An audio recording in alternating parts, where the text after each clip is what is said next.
चलते चलते आज ये परम सौभाग्य है कि ऋषिकेश में पावन गंगा जी के बिल्कुल घाट पर हम आ गए हैं। श्री योगेश्वरानंद घाट है ये काफ़ी अति प्राचीन घाट है।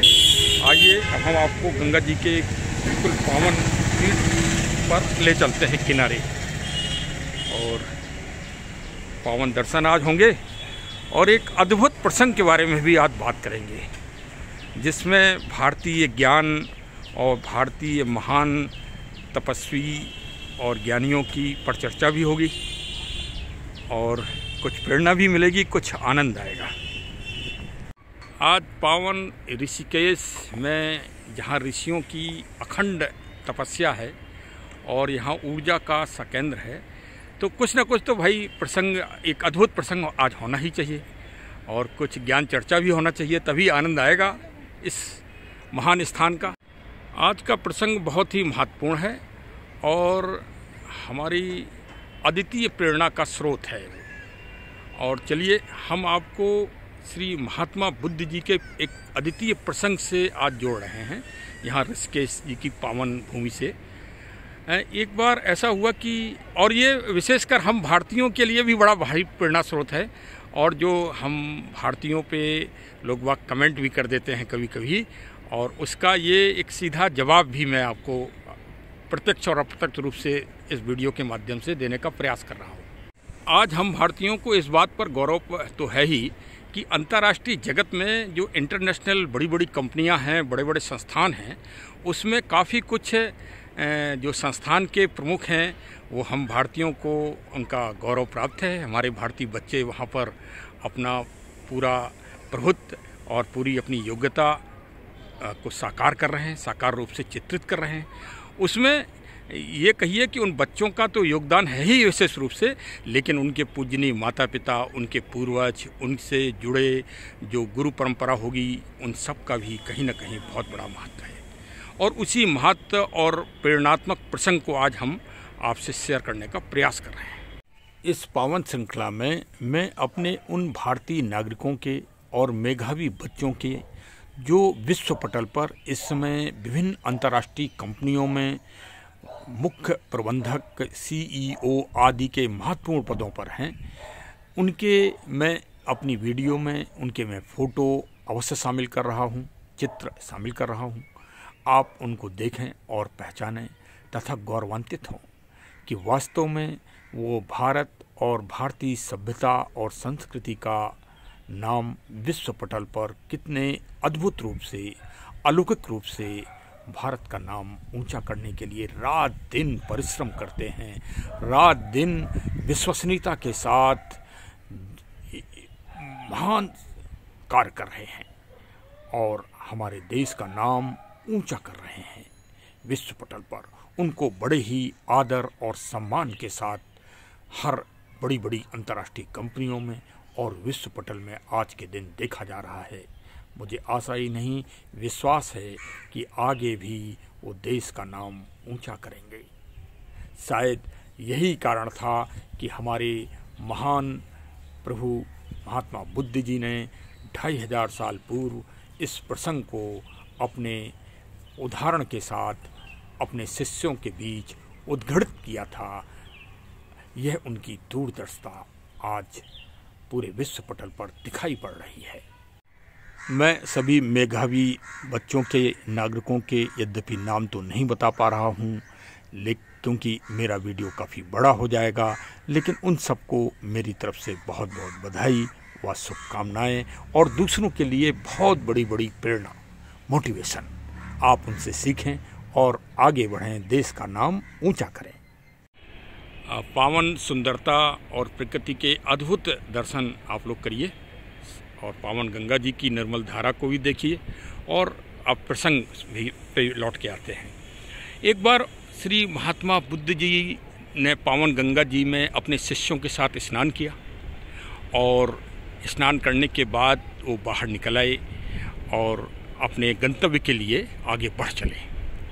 तो गंतव्य में पहुँचते पहुँचते वो एक गांव के किनारे पहुँचे। तो गांव वाले बाहर निकले और बाहर निकलने के बाद किसी ने उनको प्रणाम किया, किसी ने उनको थोड़ा अपमानित किया और कुछ लोग घर के अंदर घुस गए और एक विरोधाभास सा उस गांव में दिखाई दिया। उस गांव वालों की जो दैनिक दिनचर्या थी और जो उनका रहन सहन था और जो उनकी असमंजसता थी, उसको देखकर उन्होंने गांव वालों से ये कहा कि आप लोग इसी गांव में ही रहिए, यहाँ से बाहर आप लोगों को नहीं वो होना है, आप यहीं अच्छे हैं और यहीं रहिए।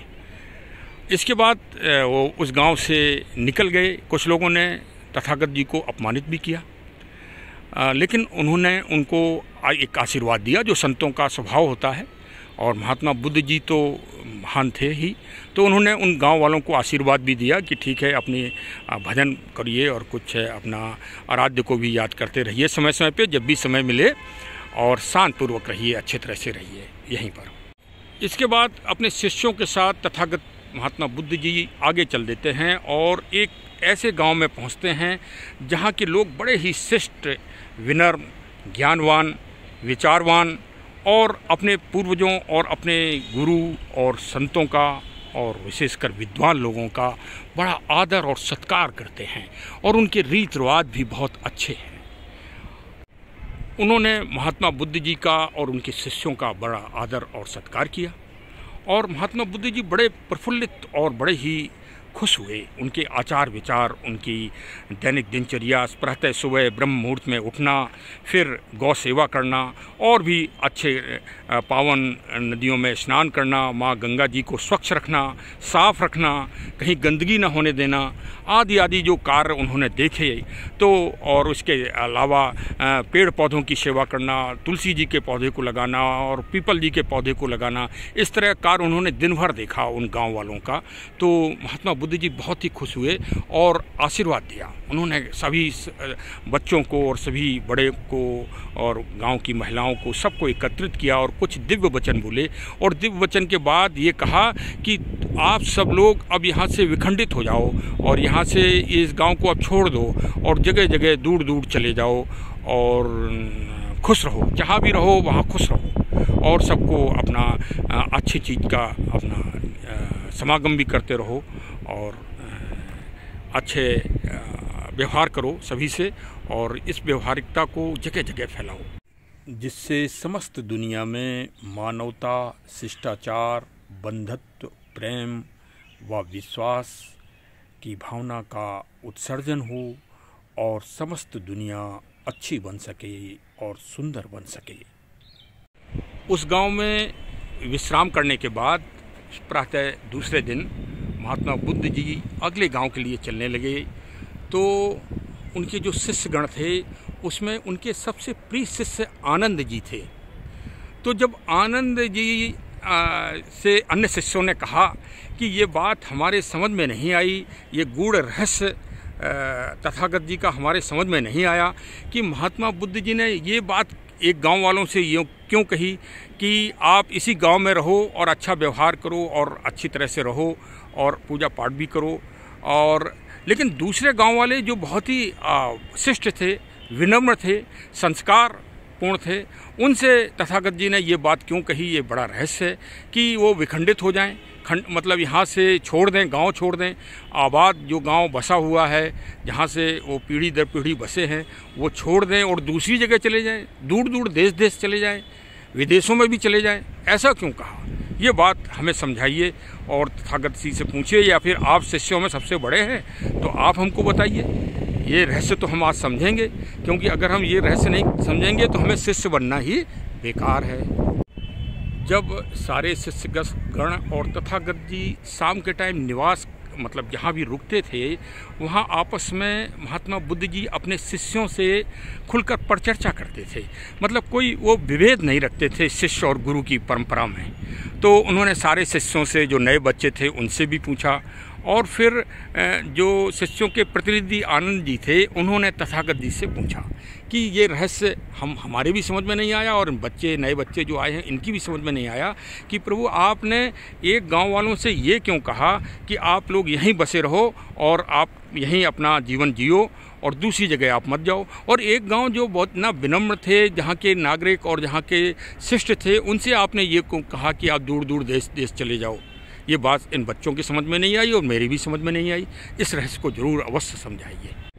महात्मा बुद्ध जी ने उन बच्चों को, अपने शिष्यों को समझाते हुए कहा कि जो पहले गांव में गए थे उनके आचार विचार, उनका रहन सहन अमर्यादित था, असामाजिकता थी। अगर वो व्यक्ति किसी भी दूसरे देश में या दूसरी स्थानों पर जाएंगे, वहाँ भी असामाजिकता का दंश फैलाएंगे और अपने आचार व्यवहार से अपराध और अपराधियों की गतिविधियों को तेज करवा देंगे। उनके जहाँ पहुँचेंगे वहीं सामाजिक समरसता में गिरावट आ जाएगी और सामाजिक व्यवस्था विखंडित हो जाएगी। इसलिए उनको इसी गांव में रहना ज़्यादा अच्छा है। तथा जिस गांव के नागरिक, जिस गांव के बच्चे, जिस गांव की महिला प्रबुद्ध हैं और प्रखर हैं तथा ज्ञानवान हैं, दूसरे की मदद करने में हमेशा तत्पर रहते हैं, शिष्ट और सुसंस्कृत हैं, वहाँ के लोग दुनिया में जहाँ जहाँ जाएंगे वहाँ अच्छी संस्कृति फैलाएंगे, पर्यावरण, प्रदूषण, जलवायु की रक्षा करेंगे और शिष्टाचार और विनम्रता का संदेश, ज्ञान और बुद्धि का संदेश हर जगह फैलाएंगे और इस दुनिया को सुंदर और अच्छा से अच्छा बनाएंगे और जिससे सारी दुनिया के नागरिकों का विकास होगा और सब में ज्ञान, विचारों की अभिवृद्धि और नई संस्कृति और नया विकास, रचनात्मकता और सृजनात्मकता का विकास होता रहेगा। उस समय आधुनिक दुनिया नहीं थी, लेकिन हमारे तथागत महात्मा बुद्ध जी के विचार कितने महान थे, कितने दूरदर्शी थे कि आज हम भारतीय जनमानस के लोग, हमारे नए नए बच्चे पूरी दुनिया में फैल गए हैं और वो जहाँ रहते हैं वहीं अपनी दिव्य संस्कृति और दिव्य शिष्टाचार, विनम्रता को फैला रहे हैं। यही भारत की महानता है, यही भारत के ज्ञान की गुणवत्ता है और यही आज इस ऋषि भूमि, इस महान भूमि से आज ये संदेश भी यही प्रेरणा दे रहा है। ऋषिकेश और हरिद्वार मात्र पर्यटन और घूमने के स्थल नहीं हैं, यहाँ ज्ञान का अद्भुत भंडार है और ज्ञान रूपी गंगा ये अविरल रूप से बह रही है। अविरल रूप से ये ज्ञान की गंगा है।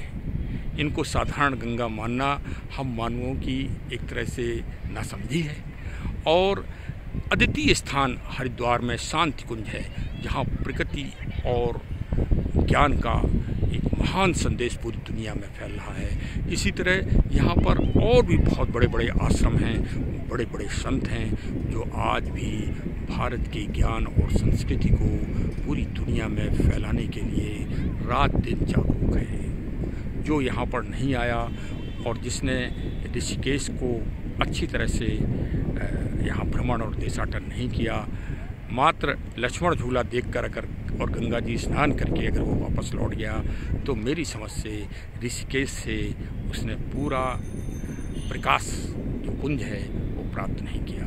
अवश्य आइए ऋषिकेश और पावन गंगा जी के स्नान करिए।